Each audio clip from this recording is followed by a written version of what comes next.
monkey captured. You want to go to the Columbus Park Zoo? It's not every day I get to help out a kid with special needs. Today was just the day. My friend, I'll come in all the time. My friend and I'm your sister. I think this is a little incestuous. Josh is the monster under your bed. Ben is the monster on top of it. And then Jigs and my character are in bed together. Wait, That's not. I didn't mean it like that. Oh, dude, my guy's got the Riz. Oh, you talking about that with the child? I hate this guy. He's a freaking elf. I'm gonna talk about the buttholes. Probably that. The butthole's a pretty low-hanging fruit.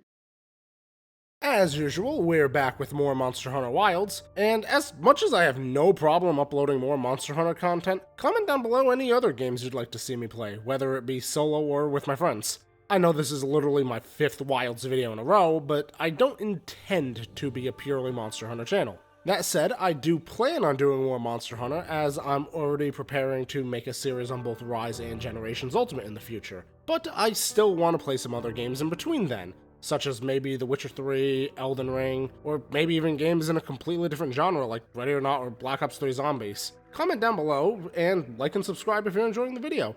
If you do, I'll sell Ben's soul to Capcom.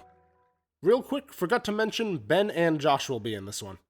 Anyway, back onto the video. Last we left off, we defeated a pink floating monkey, 4 worms, 2 alpha yogis, 2 fat fish, an explosive monkey, Squidward, and Raidou. Jeez, we really did a lot last time. Anyway, this session starts off with Josh and I as we reflect on our highly inappropriate sense of humor in the previous episode. I have a lot of footage to go through from yesterday. The recording was 5 hours and 13 minutes. That's insane. It's so much to go through. Yeah, and I'm gonna have to cut out a lot of your jokes, Josh. A lot of my about the kid. Yeah. Yeah, don't get me wrong, I appreciate them, but I know it's not good. I'm gonna include a few of them, but there were a few too many. My pretty princess. He's like, stop it! I'm better off with the monsters. I'm like, no. That's why. Come back. That's why I tried to throw the rock at Arkveld. He's just like, I'd rather die than continue to be around Josh. We don't have to do a highlight montage in this video, as I got Josh caught up off camera, and Ben only has the Raidou mission to do at the moment. So that's gonna be our first order of business. Joining the quest, Ben immediately dies. But he gets back up, and we all hone in on Raidou, which is when we begin simping for Capcom a little bit. I love this fight. This is probably my new favorite monster in the game. Oh. Pushing Balahara down to second. The music's top tier. Oh, absolutely. We start the fight without any further casualties, and I manage to achieve an early mount on the monster. Josh is off doing his own thing. There's a Yogi in the area, and he needs fangs from it. We wave hi to him as Yogi and Raidou got pretty close to each other by sheer coincidence, before our target returns to his nest. I cut off his tail and begin to harvest it right in front of him, which he doesn't appreciate. Josh still isn't done with his Doshagama, and so I offer to go over and help him with it. But he says he'll take care of it real quick, which proves to be the wrong choice since Ben and I finish off Raidou a moment later, ending the quest. Returning to base, I unfortunately still need more parts to craft the Raidou sword and shield. Yes, I have enough materials, but as I said in the previous episode, a true hunter knows you always have to have at least one of every material as a trophy. You can't waste the first one you got. We offered to do a Doshagama mission for Josh, but apparently failing to kill the previous one in time made him a little bit salty, so we just do another Raidou instead. No complaints here. Josh is going to be trying out the hunting horn since he's been pretty dedicated to mastering it since World. While talking about the hunting horn's wound break animation, the sense of humor from the previous video makes a return. I warned you that it'd be sticking around. So basically, you just diddle on your horn. Oh yeah, diddle. Diddle it. Josh loves diddling. Diddle those. Consenting adults. What? Yep, exactly. That can't go in the video. She's so pretty. Who's pretty? Don't ask. You don't need to know, Ben. You don't need to know which one he's talking about. Oh, I gotta raise you up. Speak, Josh. Speak harder. No, speak harder. Come on. No. Say it with your chest.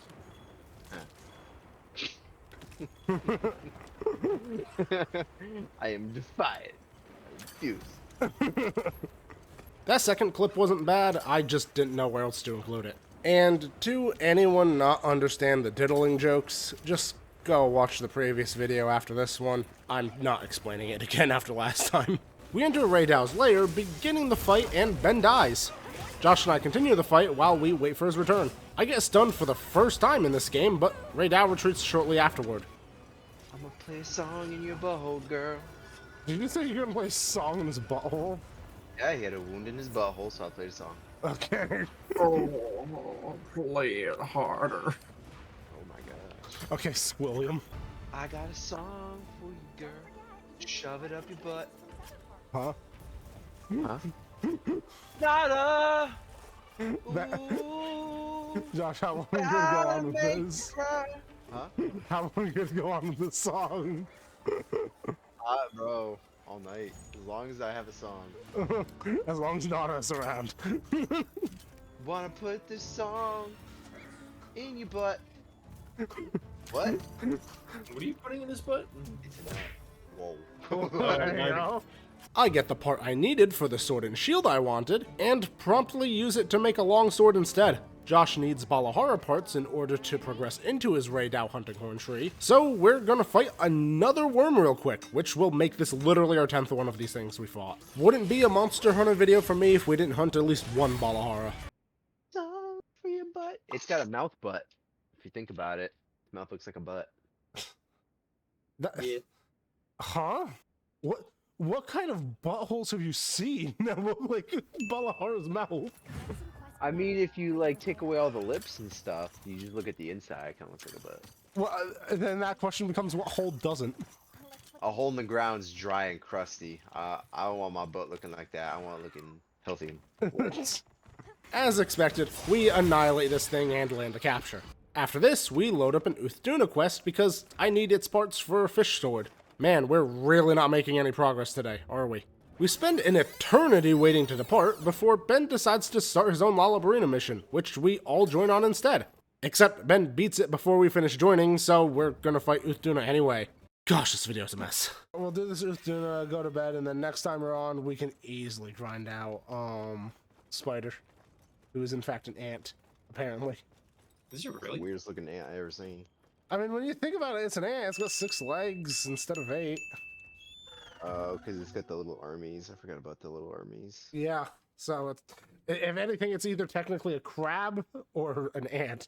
So I'm going to lean towards ant, since that's the thorax. I think it's a prawn. Where's the Very proboscis? large prawn. Nah, Lalabarina is definitely a fish. Dude, it's a dog, man. Come on. I don't know if I agree with that, though. Its arms are kind of bear-like. You're right. And its fins and its scales really make me think it's a cat. I know what you mean, but it's like, its fins are so large that it might actually be a giraffe. Dude, you're true. The antlers, very reminiscent of wine. This is the most brain-dead conversation ever. We enter the fight with the fat fish, and this time, my frame rate will actually be good because I got a new graphics card that can actually handle this game. Unfortunately, hitting 60 frames won't stop me from standing still like an idiot and letting this thing hit me.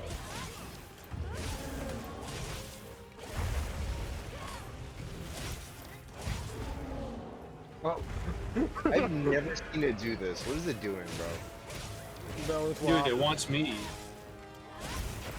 Or can you give him you so he can stop?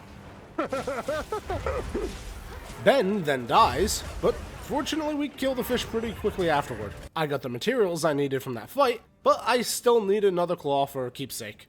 But with that Uthduna mission, that brings us to the end of the session, as it was already late at night for us.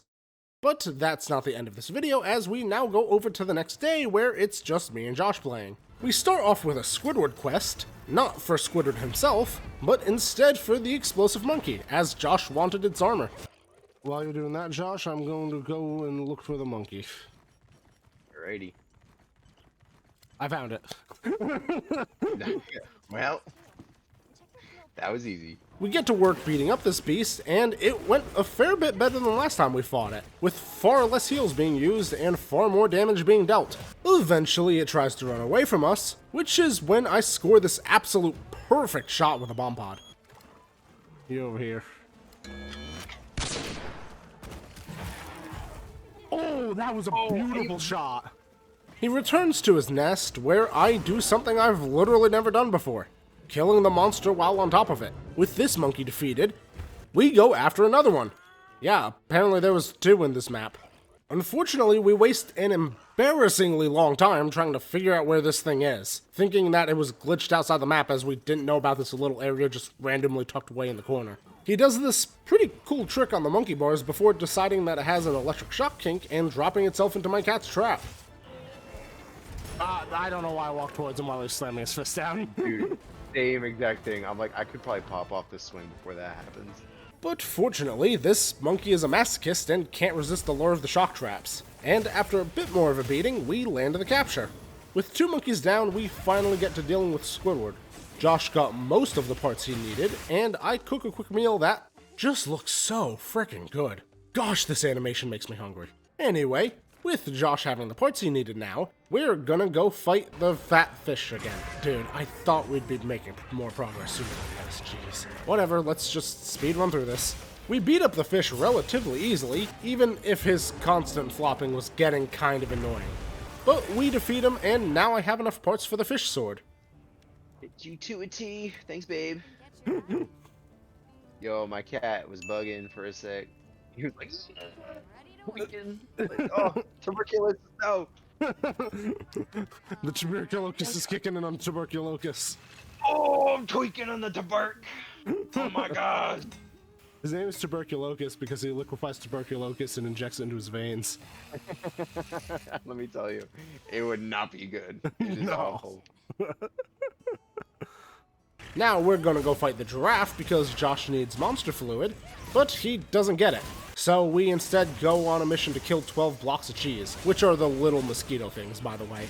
And now I finally get to deliver that context I promised back in episode 1 as to why we're calling these things blocks of cheese. Block of cheese. What? The blotchy. Oh, okay. The bugs are fighting. I thought you were saying you got a block of cheese from one of these things. I was gonna say, excuse me? I like half called it block of cheese, half called it balakchi. Block of cheese. Blocks of cheese. I found 6 blocks of cheese. I found some more blocks of cheese. I'm gonna go get them. They're wrong, but yeah, I think there's only blocks of cheese in this map. Blocks of cheese. Blocks of cheese. Oh, dude, so many fluids. How many did you get? Fluid all over me. Okay. Oh, nice. It's enough. I only needed 1, so. Well, there you go. Blocks of cheese. Blocks of cheese. Blocks of cheese. Bring the hunting hern.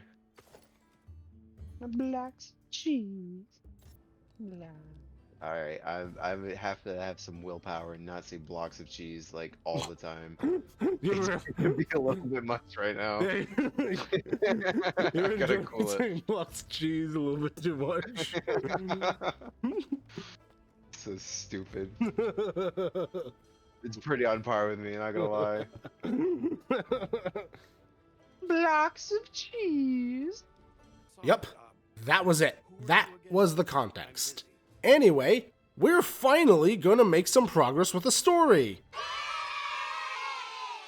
We talk to this guy, who has us talk to this guy, who then leads us down into the concaves, which is apparently where Nada came from.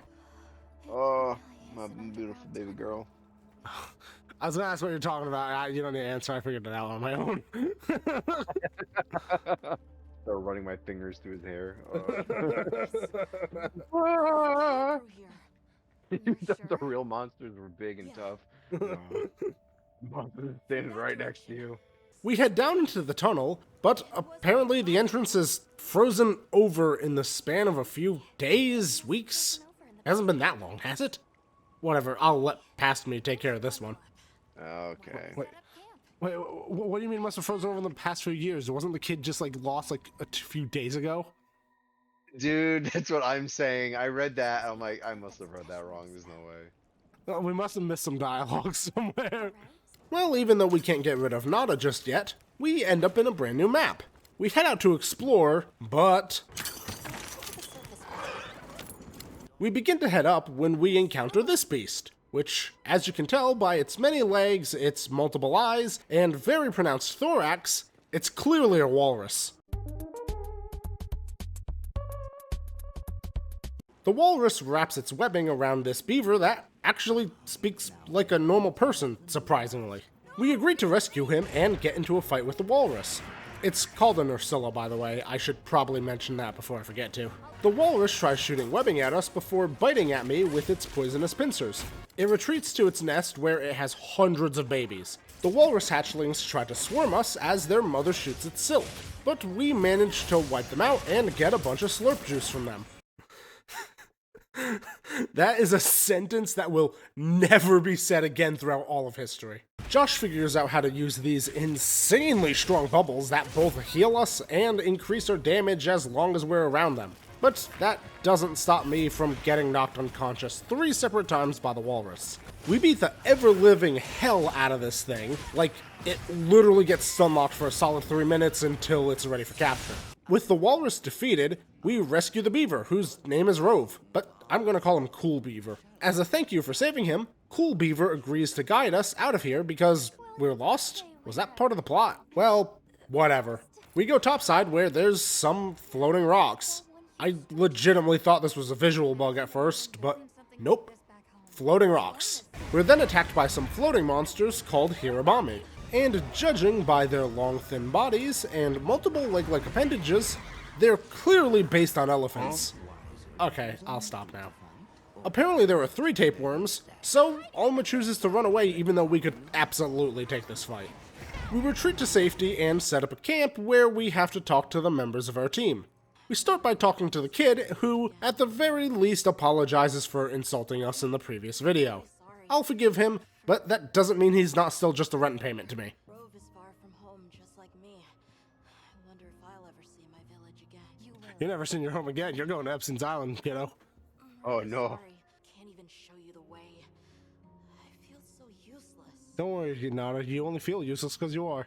That's so useless. You should. Anyway, we then talk to Gemma, who gives us some backstory, or something that's supposed to resemble that.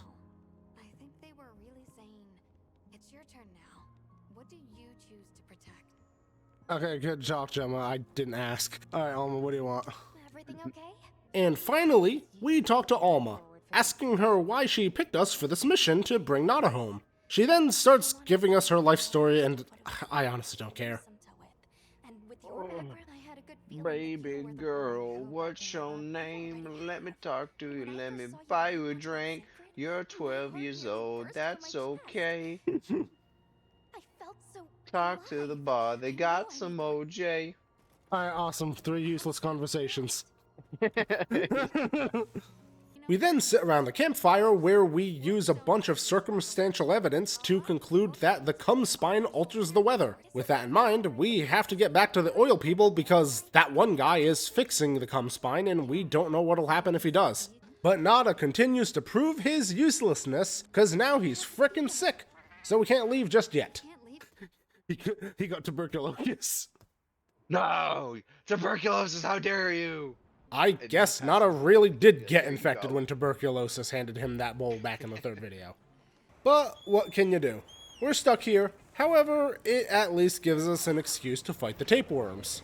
But that'll be for next time, cause this was a pretty long recording session, and I need more footage for the next video. Leave a like and subscribe, and I'll give tuberculosis a block of cheese.